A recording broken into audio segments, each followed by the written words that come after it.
The Miami Heat's first preseason game is tomorrow against the Charlotte Hornets at 7:30 Eastern Time. And guess what? We're doing a live watch party. So if you see this thumbnail on YouTube, make sure you click on it and come join me because I'm going live 15 minutes before tip. We're going to watch the Heat play their first preseason game. Look at guys like Jovic, Jaquez Jr., RJ Hampton, and just enjoy some Heat basketball. So subscribe and join the channel so you don't miss it.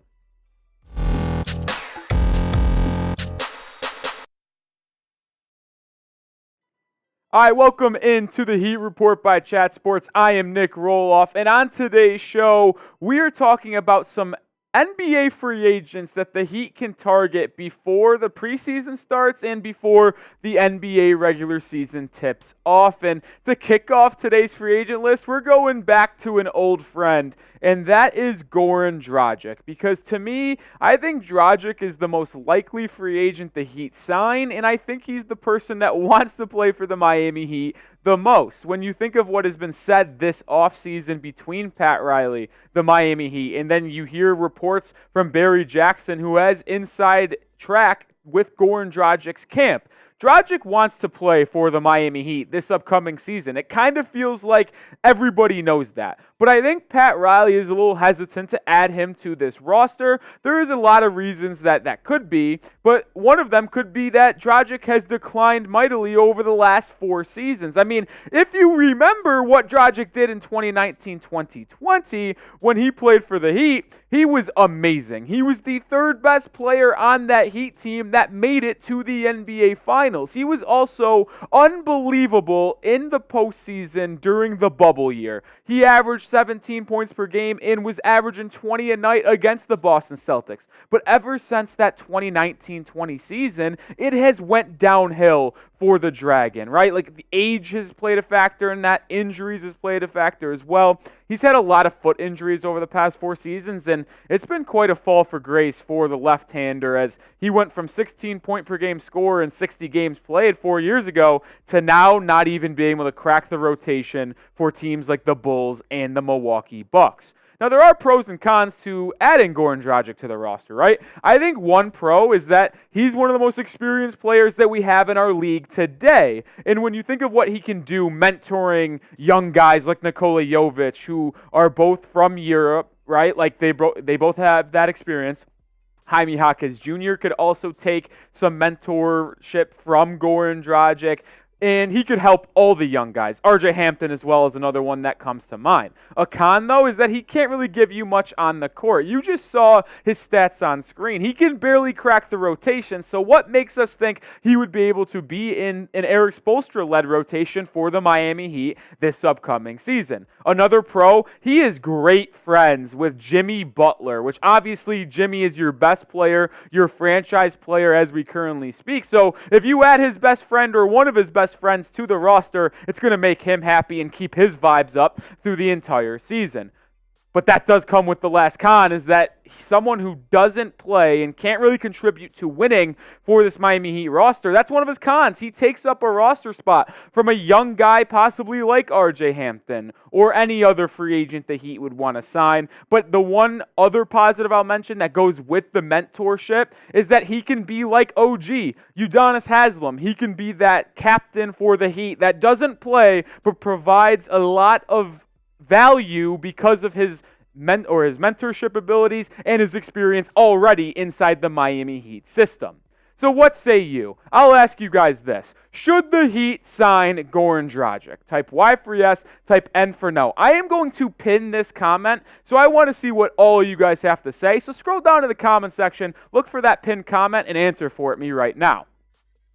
All right, another free agent target for the Heat is forward TJ Warren, and this is someone that I am very intrigued in. And if I'm going to be honest, out of all the free agents available right now, TJ Warren is the number 1 guy I want the Heat to sign. And you might ask yourself, why? Well, I think he provides something the Heat lacked in last season. 3-point shooting and scoring off the bench. It's been a little hit or miss for TJ over the past 4 seasons. He was phenomenal, just like Goran Dragic in 2019-2020 for the Indiana Pacers. Played in 67 games, averaged 20 a night, and went absolutely off in the bubble, just like Goran Dragic. Now, he's battled injuries over the last 2 seasons, a lot of foot injuries that have kept him out of the lineup. 4 games in 2 seasons played. That's not great. He finally made his return to the court this past season and really didn't do much for the Brooklyn Nets. 7.5 points per game, 3 rebounds, and his efficiency was very, very bad. But I do think as he continues to get healthier and come back from those injuries, that he will start to regress towards his mean, which is a 38% three-point shooter. And I understand why some of you guys would be skeptical. Like, I kind of am skeptical as well with TJ Warren's and Jimmy Butler's history in their relationship. If you remember from 2019-20 season, Jimmy Butler and Warren got into it in a game in Indiana where Butler basically called TJ Warren a softie, said that he's not even on his level, and that if he was an opposing coach, he would never put TJ Warren on him because it's barbecue chicken. Now, all of that being said, though, I understand, but I think Warren would be able to help the Heat win. He'd be able to come off the bench in spots and hit 3-pointers and be a scorer off the bench, which the Heat, they were a bad offensive team last year, so more offense off the bench would never hurt. I think he would help you win, and therefore I would sign him, and I think Jimmy Butler would even sign off on the deal because he understands that Warren can help this Heat team potentially reach their goal of an NBA championship.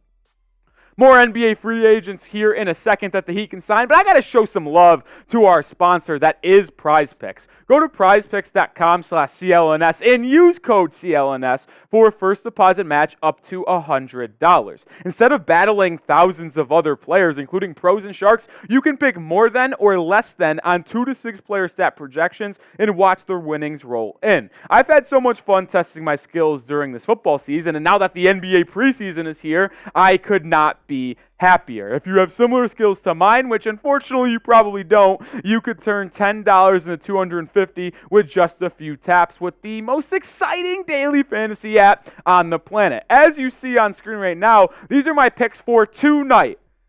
The Knicks play tonight against the Celtics, and the Oklahoma City Thunder play the San Antonio Spurs. I'm taking more than J-Dub. Jalen Williams, 12.5 points tonight, and I'm taking more than Emmanuel Quickly, IQ, 10.5 points per game, or tonight, against the Boston Celtics. I love those selections, and you should tell me if you want to make some money. So, go to prizepicks.com/CLNS and use code CLNS for a first deposit match up to $100. One more time, go to prizepicks.com/CLNS and use code CLNS for a first deposit match up to $100.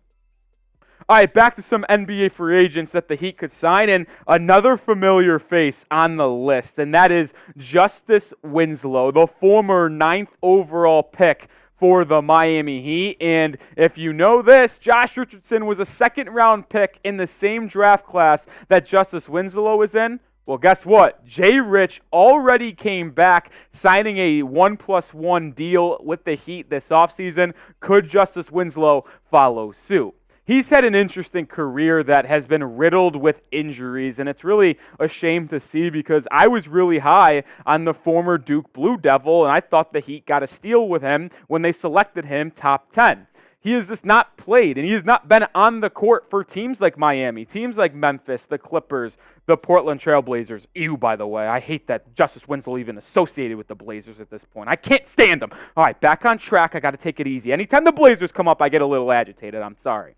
But when he was with the Heat, he was pretty good, right? Like, he played 241 games with Miami, and he battled injuries with the Heat as well, but when he was on the court, he was very effective. 9 points per game, 5 rebounds. The efficiency wasn't there from an offensive standpoint, but another thing that I like about Winslow is that he is a really good defender. And I'll say this right now.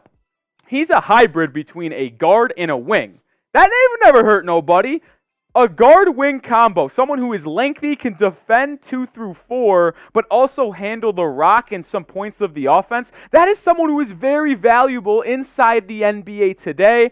I know he'd be like the 12th, 13th man on this Miami Heat team, but I'd love to see Rook Justise Winslow come back to the Heat, join Rook 2, a.k.a. Josh Richardson, and have a little reunion in the 305. I just named 3 free agents. I still got a couple more to go, but I want to know what you guys think. Be honest with me. Name a free agent you want to sign. The Heat still have 2 active roster spots available. Will they go with the 2 ways? Will they go with the free agent? Let me know if you want them to sign a free agent and who it is in the comment section. 4th guy on the list is Austin Rivers, and this one's a little dicey. Like, he's not the best basketball player in the world, but he openly has said this offseason that he'd want to sign with the Miami Heat because he loves the culture and he loves Erik Spoelstra. And Rivers can play a little bit. Like some of these other guys on the list, Winslow and Dragic, there's questions about their health, their ability to play. Well, Rivers is a little more stable in that aspect of the game. Like, he gets hurt a little bit. He's also a guard. He's also just not that good, to be honest with you guys. But he can be someone that can handle the rock a little bit off the bench. He can shoot the 3 ball slightly. He's not going to be someone that give you 10 points per night. That's just not Austin Rivers. But he can knock down some shots in 5 to 10 minutes. Like, if he was the 13th man on this team, would anyone really complain, especially with how cheap you'd be getting him on the vet min? And if you looked at some of his advanced shooting numbers, they're not pretty either, right? Less than 10 feet. He doesn't shoot them often. He's primarily a jump shooter. 59%, that's pretty solid. He doesn't shoot any pull-up mid-range or pull-up threes, 0.4 a game, 14%, so at least he knows that he's not good at them. But the one number I did want to look at is his catch-and-shoot three-point ability, because that would be his role with the Heat, and he shot 36.3% last season on 2 attempts per game. They're not the most pretty numbers, but man, maybe he could provide something as the 13th, 14th man, alongside some experience in mentorship, just like what Goran Dragic could bring to the table. Final name on today's list, Anthony Lamb, the former Vermont Catamount and Golden State Warrior, who actually went to my rival high school back in Rochester, New York. Shout out 585. Also shout out my boy Patrick Meisenthal, boy from college who's best friends with Anthony Lamb. But the reason why I do like Anthony is because he is a Heat culture guy. When you think of the Heat culture, you think of grittiness and doing anything to win a basketball game. And Anthony Lamb fits that mold very, very well. He's only played in 88 games in the NBA, and the numbers are not that sexy, right? Not sexy, red sexy, right? Ski yay! 6.2 points per game, 3.3 rebounds, 44% from the field, and 35% from 3. They're serviceable numbers, but as a 13th guy on a roster, I can get down with Lamb. And something he reminds me a lot of is PJ Tucker. He gives me that PJ Tucker type vibe. And why? Because he's 6'6", 6'5", and doesn't bring a lot offensively, but will do the little things defensively, and he'll fight for offensive rebounds, kick it out. He knows his role. He's not going to go rogue and try to take a tough shot. He's just going to play in the flow of the offense. He's actually also very similar to me, Haywood Highsmith. So bring in Anthony Lamb, have another type of player like that, and if it doesn't work out, you can always just have him on a 2-way deal and have him play with the G League team in Sioux Falls. I like bringing in Anthony Lamb. He'd probably be the second guy on this list behind TJ Warren to bring in. That's going to close it for today's show. Before we head out of here, I just got to give you guys one more reminder that we're going to be live for the Miami Heat's first preseason game against the Charlotte Hornets tomorrow. Live at 7:15 Eastern Time. Games at 7:30. Come join us. Give live play-by-play, stats, highlights. We'll do it all. We'll have some fun. We'll party. I can't wait to watch the Miami Heat in action, and I hope you guys feel that same way because it's going to be a long season. So join us tomorrow for our first 23-24 NBA season watch party.